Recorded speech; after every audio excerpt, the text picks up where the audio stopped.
નવાપુરામાં LCB અને આરોપી વચ્ચે ઝપાઝપીનો એક વિડીયો વાયરલ થયો છે। પોલીસ નવાપુરા જીઆઈડીસીમાં સર્ચ ઓપરેશન કરી રહી હતી। તે દરમિયાન હત્યા અને લૂંટના કેસના આરોપી સાથે પોલીસને ઝપાઝપી થઈ હતી, જે દરમિયાન આરોપીએ પોલીસ પર ફાયરિંગ પણ કર્યું હતું, જેમાં એક પોલીસ જવાન ઇજાગ્રસ્ત થયો હતો।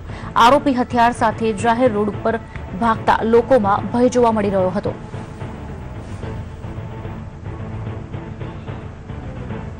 आज अंगे વધુ વિગત આપશે સંવાદદાતા ઉદય જાદવ। જી ઉદય, જે પ્રમાણે સમાચાર મળી રહ્યા છે કે રોડ વચ્ચે ક્યાંક પોલીસ અને આરોપી વચ્ચે ઝપાઝપીના દ્રશ્યો વહેતા થયા છે, શું છે વધુ વિગત?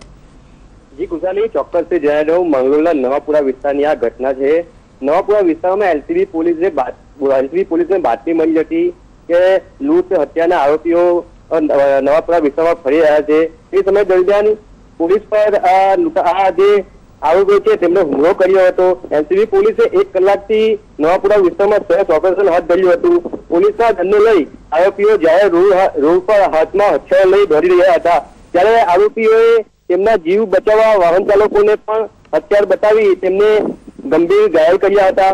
ત્યારે આ બે આરોપીઓ હત્યા અને લૂંટના ગુનામાં નાસ્તા ફરતા હતા, ત્યારે એલસીબી પોલીસે નવાપુરા વિસ્તારમાંથી 2 આરોપીઓ પૈકી એક આરોપીને ઝડપી પાડ્યા હતા, જેનું નામ છે મુકેશ ચીકના, જેણે 6 થી 7 જેટલા મર્ડર કર્યા હતા અને તે પેરોલ